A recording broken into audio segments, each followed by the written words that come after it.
The hot hand is real, and if you don't believe me, talk to anybody who's ever touched a basketball, or even better, talk to TJ Warren, who scored 53, 34, and 32 points in his first 3 games of the bubble. Talk about heat checks, unbelievable range he's added to his shot, scoring in so many different ways, and post-ups and isos and pick and rolls.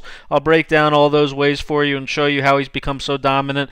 Add a little bit of defense to the mix too, something he's not typically known for, but playing at a really high level in Orlando. Is TJ Warren possessed? I dive into the question on everybody's mind. Make sure if you enjoy the video, you remember to thumb up and subscribe at the end. 19.7 points per game. Did you know that's TJ Warren's season average? You might have known that. But don't be shocked, because 2 seasons ago for Phoenix, he averaged 19.6, 18 a game last year.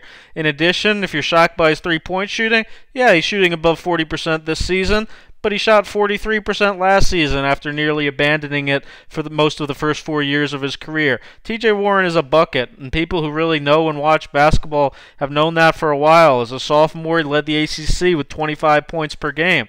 How does he do it? Let's take a look at a few of his main actions first. A lot of teams have obviously set plays they run for their main guys. TJ Warren doesn't have a ton of plays for Indiana, but chin pick and roll is one of the main ones. This is what we call kind of chin action in the NBA. It's usually a guard-to-guard pass, followed by guard cutting off a rip screen from the big. Jakar forgets the play for a second, but then goes and gets TJ with a screen they didn't even really need. Ben was just giving him a little too much airspace there. Indiana shortcuts this play a lot. They don't even really run the rip screen. They usually just hit him, hard cut away, and then go right into the pick and roll. Here we're going to see Jakar set a little Varejao, or flipping the screen, which he loves to do, faking like he's going to put TJ to his right hand, then coming up and flipping the screen at the last second, getting him to his left. Nice little step back by TJ to create a little extra space there.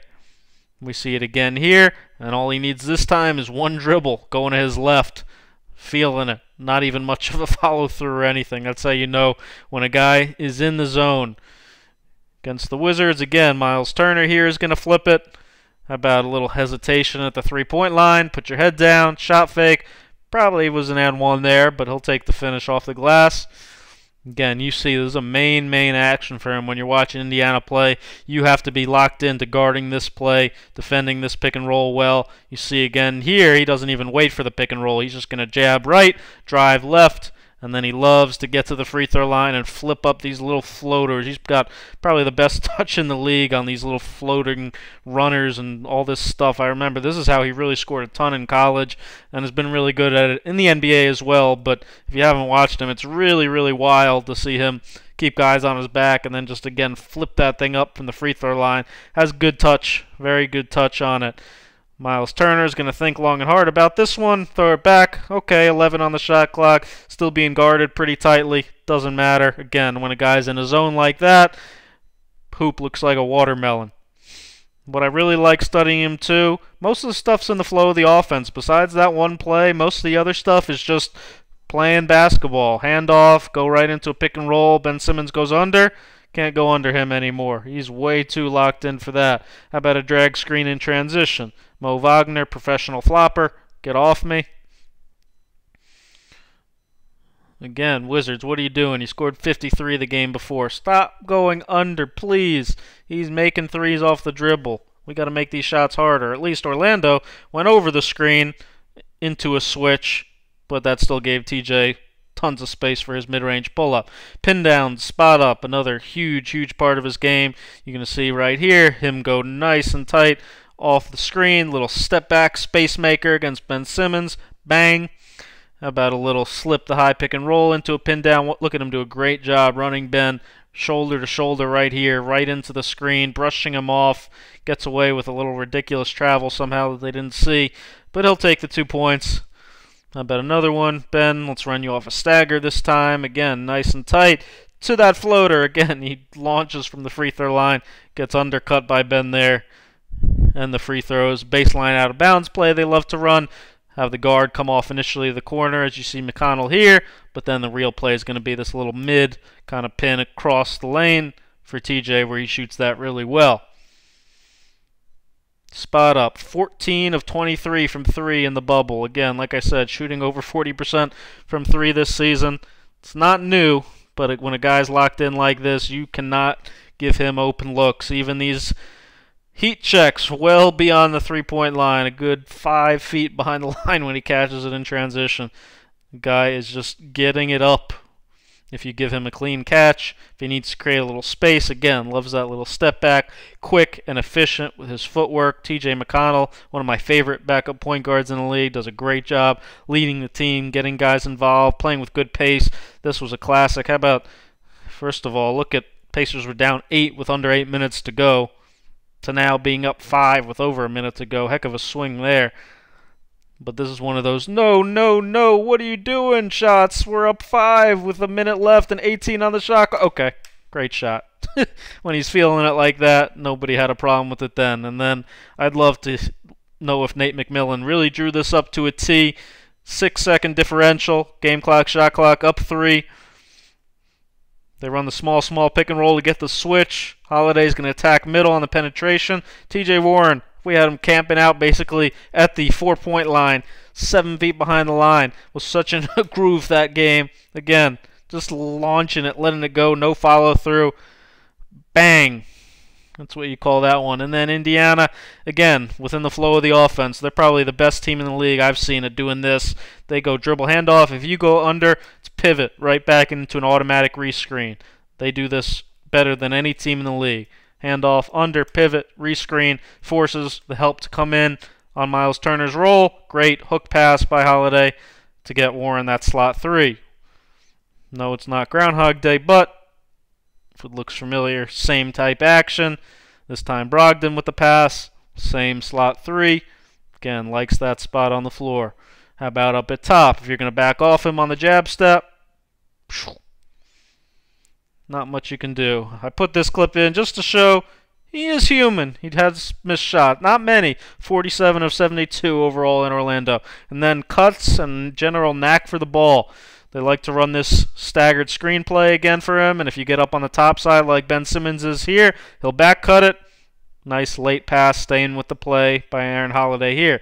And then fool me once, shame on me. Fool me. You can't get fooled again.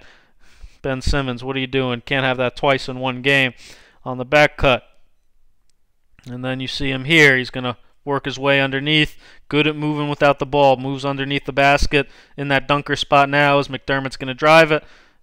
Nice finish against the big who's right there. Put it down with a dribble. Get it up quickly off the backboard. Experienced finisher out of this delay set. So common in the NBA these days. Back cut. Okay, doesn't get it.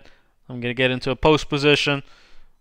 Miles Turner's going to attack the basket, but I'm right there to clean it up. Again, nice touch, getting it up quick off the backboard. Again, Turner with the drive. I got Thomas Bryant on me. I'm going to follow him right to the rim. Get off me, Thomas Bryant. Quick put back. Nice finish. High motor he's playing with. Miles Turner looking for him in the post against the mismatch. Aaron Gordon's going to turn his head just for a second, which is enough for TJ Warren to cut right down the middle of the paint. Great pass again from McConnell. Nice finish. I'm open. Give me the ball. I'm open. All right, they didn't find me. Go into a pick and roll, 2 on the ball. Get the ball in the pocket instead of just drifting out all the way to the corner and just standing there. How about my guy goes to help on the roll? I'm going to time my cut up perfectly. Cut right under the basket, exact same time. That's unguardable. Really, really hard to guard that action. And then, look familiar? Again, we're in the baseline corner. Baseline drive, instead of just standing there, how about you make it a little easier for your guard? Again, time your cut up perfectly. His man goes to help, commits to the ball. I'm going to cut right along the baseline, finish with the reverse. Really good finisher, really good touch around the basket. ISOs, posts up, a lot of overlap in those two, obviously. But he's got some of that in his game as well. A little back down, spin, nice touch again off the rim. Little loop action here. Iverson cut over the top. Look at this shot. And the foul. I don't even know how he got that one off. And then late shot clock, pull it back out against Aaron Gordon. A little hesitation. Maybe stop letting him go right. Seems like he wants to do that. Get to his runner.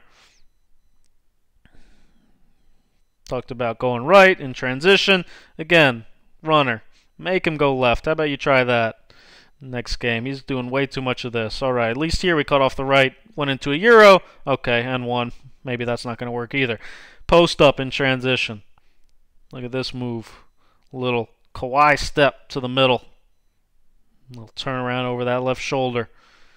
Look at this one. Wesawundu, pretty good defender. Dribble, spin. Quick spin baseline. Filthy. Reverse finish again, and the foul. And then, like I said, what I also like, he's not playing just for him. He hasn't totally taken over every possession. He's playing team basketball. 10 assists in these 3 games, well over his normal average. Great pass to the cutting McConnell there. Finally, defense to offense. He's really using his defense to fuel his offense. 6 steals in the 3 bubble games, 17 rebounds, nearly 6 a game, and 7 blocked shots. He is playing high activity, great hands you see here on the block of Tobias Harris, and then getting out, using that defense to fuel his offense with the behind the back, getting out to the races. You want to see real defense to offense? Again, Thomas Bryan, how about you just give me that ball on the rebound? Go right back up. Easy money. When you can get this many of your points, again, just by being in the right spots defensively, shows you can get 10 points a game easy on this stuff. Against the Wizards, tormented them just in the gaps, waiting for them, make careless passes time and time again, get off to the races again. You're going to just throw the ball around. I'm going to get up, take that, go the other way with it. Put him at the top of the zone a little bit. Great stance, great hands. Great finish at the other end. Look at this one here. Vooch in the post. He's guarding Aaron Gordon. Watch him basically bait Vooch into this. Looking like, you see him almost like duck down, like, oh, I'm just going to hide back here. As he makes him think Aaron Gordon's going to be able to set this flare screen for Fournier. But TJ Warren's watching it the entire time. Ends up looking like Vooch throws it right to him. And then again, good finisher. Linebacker type in transition. Is TJ Warren possessed? No, but he's playing out of his mind. Great, great basketball. I think having a Chris Middleton type career, a guy that's kind of turning it on later in his career, is going to be a really, really good scorer going forward, really good player. Make sure you thumb up, subscribe, check out all the other stuff I put out recently, and make sure you follow Scout with Bryan, Twitter, Instagram, the podcast. Thanks for watching.